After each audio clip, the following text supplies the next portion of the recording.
Bonjour à tous et à toutes, ici Savage Beast pour les chroniques de la bête sauvage. Alors, avant que j'oublie, il y a deux chaînes que je vous recommande. L'une, c'est Francis, qui parle de survivalisme, mais je dirais c'est beaucoup plus rural, dans le sens où c'est avec des outils, il montre plein de trucs, c'est extrêmement intéressant. Je vous mettrai le lien en description. Et une autre chaîne sur les vélos, c'est Matt qui l'a fait, ça permet de voir comment réparer les vélos, les problèmes qui se posent, enfin c'est aussi très très intéressant. Je vous mettrai aussi le lien en description.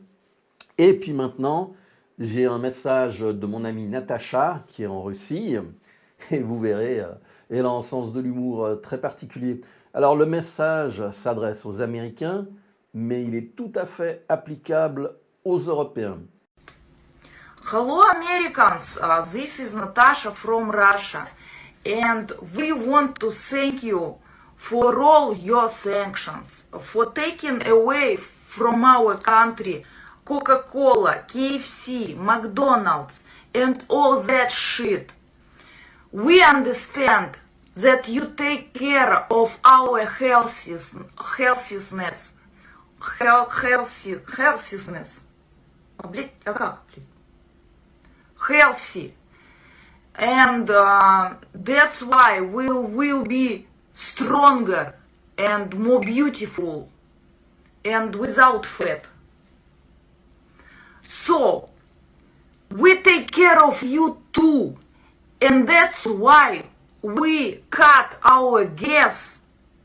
So you have to walk by foot instead of using your cars. Don't thank you. Don't say thank you. Friendship. I am so sorry. I have to go to feed my bear and drink vodka and play balalaika right now. See you later. From Russia with love.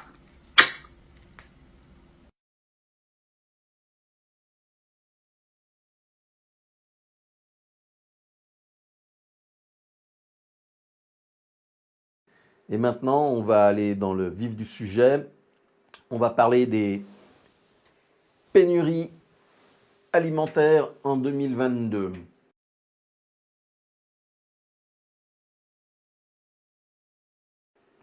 Alors, il y a plein d'éléments qui rentrent en ligne de compte. Je vais essayer de les sérier. En fait, j'ai été faire des achats samedi et puis j'ai été surpris par le nombre de produits qui manquaient. Je vais vous mettre la vidéo que j'ai filmée dans le magasin. Je suis dans une ville où il y a, enfin, je suis à l'extérieur d'un village, mais la ville la plus proche a 1, 2, 3, 4, 5, 6, 7. Ouais, il y a environ 8 supermarchés, si je compte bien, de grande taille, pour environ 50 000 habitants. Donc vraiment, il y a de quoi faire. Et les pénuries sont partout, sans compter les prix qui grimpent. Alors, vous avez vu le prix des carburants. Ici, ça a monté jusqu'à 2,50 € le litre, donc ce qui est vraiment énorme. Et je vais vous mettre les graphiques, il faut que je les cherche. Quand il y avait eu la précédente augmentation où le baril était monté à près de 250 $,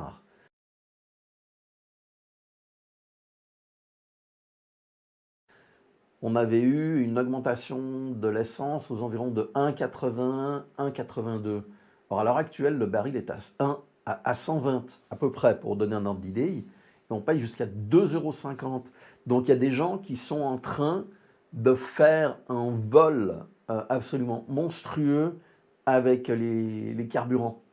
Donc, et la guerre avec, enfin, la guerre, l'opération spéciale que font les Russes dans l'Ukraine n'a strictement rien à voir avec ça, si ce n'est jouer avec les marchés et puis plumer encore un petit peu plus la population. Donc je vous mets, ça dure environ 7 minutes, je me promène dans tout le magasin, comme ça vous pouvez voir les choses.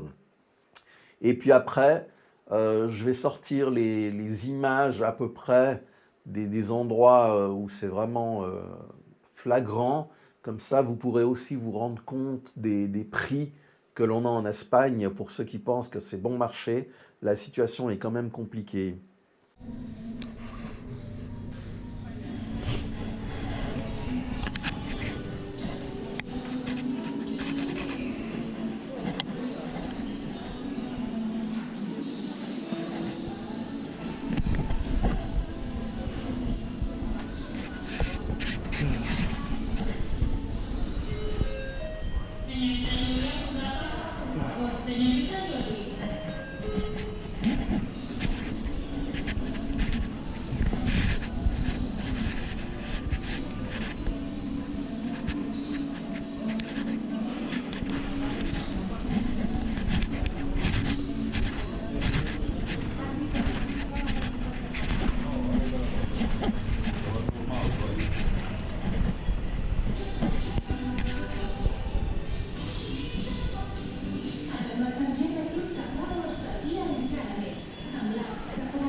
No, de llauna.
quelle merde.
Alors, on a une conjonction de plusieurs éléments. À partir du 14, en Espagne, on a une grève des camionneurs. Pour combien de temps? C'est indéfini. Quels camionneurs vont y participer? Ben, on n'en sait rien, parce qu'a priori, c'est une grève qui a été demandée par les patrons, mais les employés ne veulent pas suivre. En fait, c'est toujours le même merdier. On monte les uns contre les autres, au lieu de se focaliser sur le problème et de le régler. Donc, pour les prix, on est à l'heure actuelle dans une situation où bah, tous les prix, depuis quand j'étais parti en Suisse, c'était au mois, fin novembre. Fin novembre, les prix avaient déjà pris environ un 30% d'augmentation. D'accord? Ce qui était vraiment important. Et maintenant que je suis revenu, par exemple, une pizza qui valait 1,85 €, maintenant elle vaut 2 euros. Donc ça vous donne un ordre d'idée de l'augmentation qui a encore eu lieu. Ça, on est maintenant, je dirais, à peu près entre 30 à 40% d'augmentation sur les prix par rapport à novembre. Donc qu'on arrête de nous dire qu'il y a une inflation de 5% et autres, c'est de la merde. C'est pas une réalité. Les problèmes qu'il y a dans la nourriture, c'est qu'il y a énormément de produits de base qui manquent. Je vais essayer de retrouver, alors, hop, la liste que j'ai faite et pouvoir la lire, parce que si j'ai pas mes lunettes, c'est problématique. Alors, open, produits manquants, voilà. Alors, est-ce que j'arrive à augmenter la taille? Oui.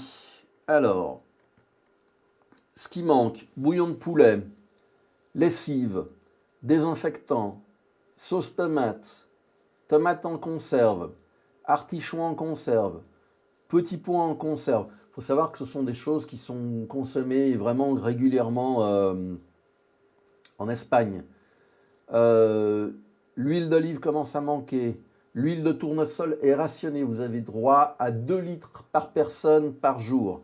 Il manque des pâtes, il manque du sel, il y a quasiment plus de lentilles, les flageolets ont disparu, le riz est en manque, la farine manque. Les sauces, diverses sauces, bah, c'est typiquement ce que vous mettez dans vos salades, ce que vous mettez pour agrémenter les viandes, aussi ça a disparu. Les ramen, les nouilles chinoises, loin du balai. Les plats en conserve traditionnellement. En Espagne, il y a des choses qui sont très bonnes, bah, typiquement des lentilles avec des morceaux de lard, du chorizo, etc. C'est des plats qui sont consistants, qui ne coûtent pas très cher. Il n'y en a plus. Les boîtes, tout a été vendu. Les viandes. Alors, la viande rouge manque. La viande blanche manque. Vous verrez, je suis passé devant les frigos congélateurs, ça manque. Les pizzas, ça manque aussi. La pâtisserie légère, vous savez, les cochonneries qu'on a tendance à manger pour le 10 heures avec le café, ça manque. Les biscuits, même chose. En fait, la technique qui est utilisée, c'est de mettre en avant une rangée et de camoufler le vide qu'il y a derrière. Et ça, c'est visible. La charcuterie, ça manque aussi. Avant, la charcuterie, vous aviez tous les frigos qui étaient vraiment remplis. Maintenant, il y a plein de trous, ça manque, il y a très peu de quantité. Les prix ont augmenté. Typiquement, moi, j'achetais du jambon, vu que je suis tout seul. J'achetais des petits paquets qui valaient 1 euro, qui n'étaient pas chers. Maintenant, c'est passé à 1,50 €. 50% d'augmentation. 50%. Donc, c'est pas négligeable. Qu'est-ce qui nous manque encore? Les fromages, même chose. Il y a une pénurie de fromage qui est en train de se profiler à l'horizon. Les produits laitiers, ça diminue aussi. Il y a moins de yogourt, il y a beaucoup moins de choix. Les chocolats pour les boissons, réduit aussi. Les cafés, même chose. Les jus de fruits, la même chose. Les substituts de lait liquide pour les gens qui ont des allergies, même chose, vous verrez, c'est vide. Les surgelés, je suis passé devant le... Il y a un énorme congélateur avec toutes les étagères visibles. Habituellement, c'est rempli. Là, c'était quasiment vide. Les petits pois, les frites, les poissons, les calmars. Enfin, les choses sont... Tout ce qui est congelé, que pouic. Donc, on est vraiment dans une situation qui n'est pas bonne. Parce qu'on a des pénuries. Alors, ce qui reste, ce sont les produits qui sont chers ou les produits qui ne se vendent pas. Il y a vraiment un gros problème. Alors, est-ce que c'est un problème systémique ou est-ce que c'est ponctuel?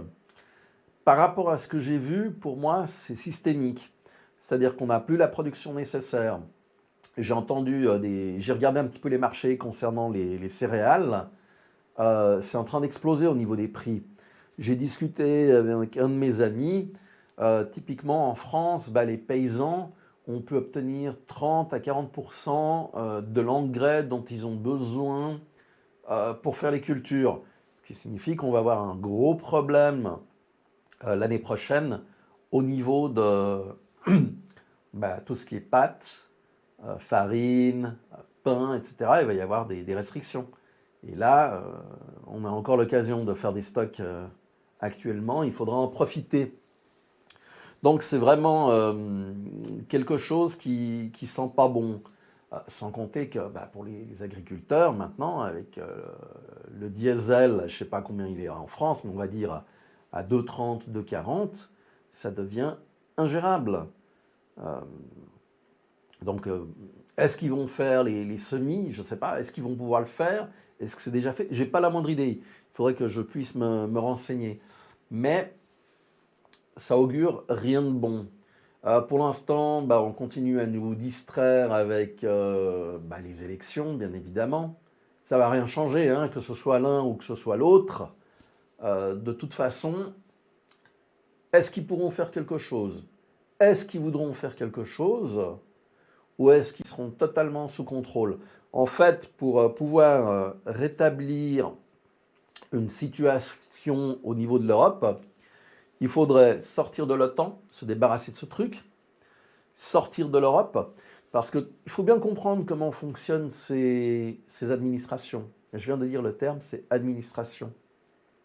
Les gens rentrent là-dedans pour faire des carrières, pour s'assurer un salaire.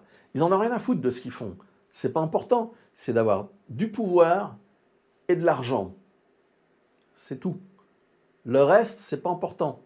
Quand on nous a vendu l'Europe, c'était un beau mirage, c'était très beau, et on voit c'est devenu une dictature à tous les niveaux. Dictature financière. En Espagne, on vous contrôle les comptes en banque. Vous ne pouvez pas dépenser, je crois que c'est 1000 € en liquide maintenant. Imaginez-vous. Vous devez justifier les raisons pour lesquelles vous retirez certaines sommes de la banque. Vous ne pouvez pas mettre certaines sommes à la banque. Et les banques vous prennent des frais, mais monstrueux. Sans compter que si vous avez par exemple une amende qui est impayée, les banques ont le droit de vous bloquer le compte. Donc imaginez-vous le temps perdu, les problèmes. Ah oui, et le plus beau, c'est que pour pouvoir régler le problème avec la banque, vous devez prendre rendez-vous au moment où la banque, ça lui convient, pour aller les trouver et expliquer votre cas, éventuellement s'ils veulent débloquer le dossier. Donc on est totalement pris en otage. Si vous vous rappelez, il y a quelques années en arrière, on avait eu ce qu'on avait appelé la chypriotisation. Donc on avait bloqué tout ce qui était les bancomates, les retraits durant un week-end. Et puis pouf, le lundi, vos comptes avaient diminué pour certains jusqu'à 90% pour renflouer les caisses de l'État. Et on est en train de se diriger à grands pas vers cette situation. Alors, l'opération spéciale qui a lieu en Ukraine est le prétexte pour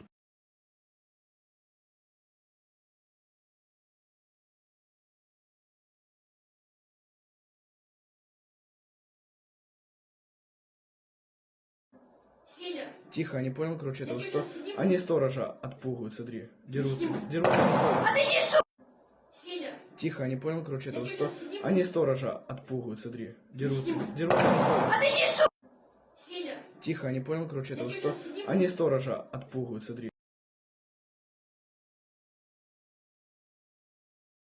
tous ces gens qui sont aux commandes en Europe et qui sont absolument incompétents. Quand on voit Macaron Ier qui a été se promener en Russie avec la belle table qu'avait mis le président Poutine, on a deux options. Soit il pue de la gueule, ce qui est une possibilité, ou alors c'est qu'il n'y avait strictement rien du tout à négocier. Durant 8 ans, donc, la Russie a mis en place des choses, a expliqué, a essayé de faire respecter des accords de Minsk, et à un moment donné, ça ne joue plus. On est dans une dictature totale au niveau de la communication. Vous ne pouvez plus voir ce qui se passe en Russie. Vous ne pouvez plus accéder à RT. Vous ne pouvez plus arriver à lire les Sputnik News. En fait, si on regarde, on a érigé un mur pire que le mur de fer de Berlin. On a fait un saut en arrière de plus de 50 ans. C'est pire que la guerre froide.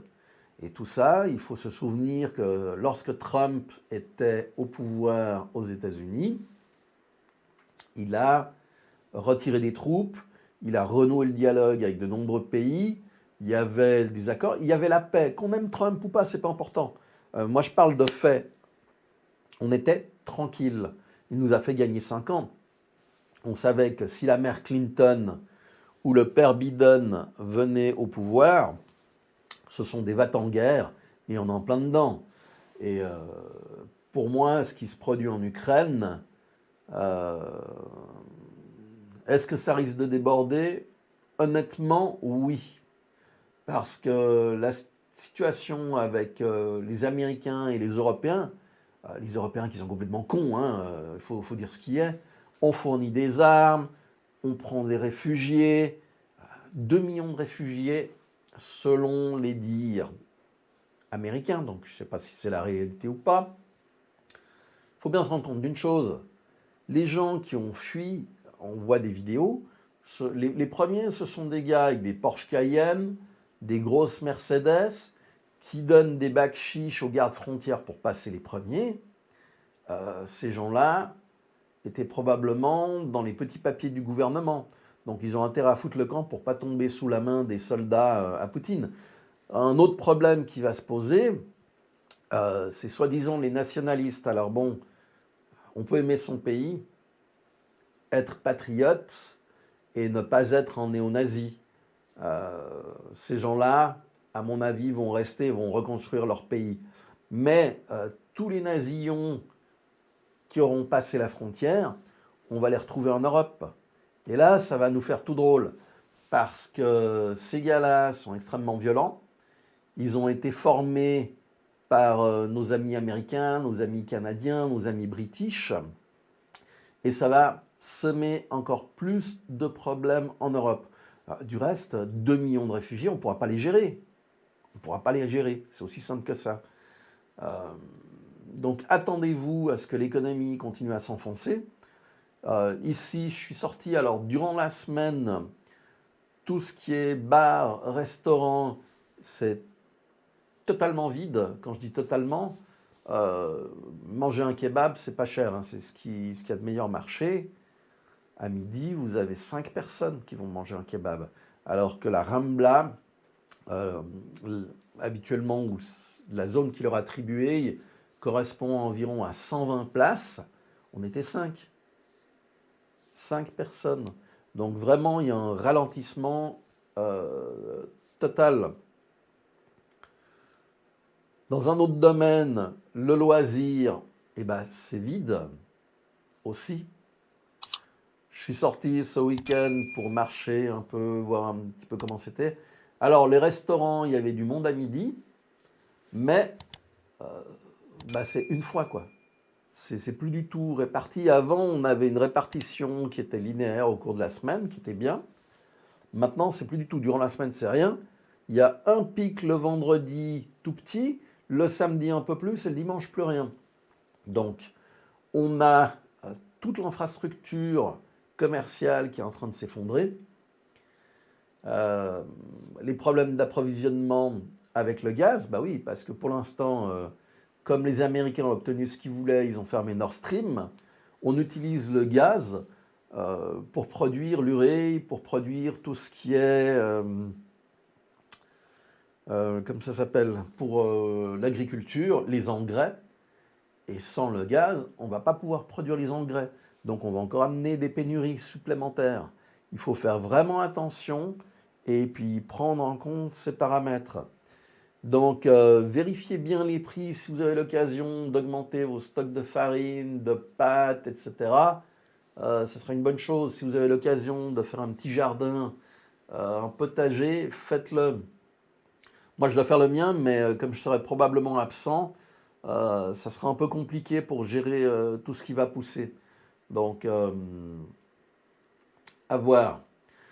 Je vous mets la vidéo, les 7 minutes environ dans lesquelles je me balade dans le magasin. Comme ça, vous pourrez voir la réalité.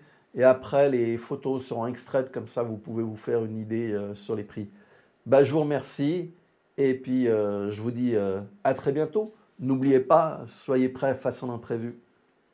Ciao!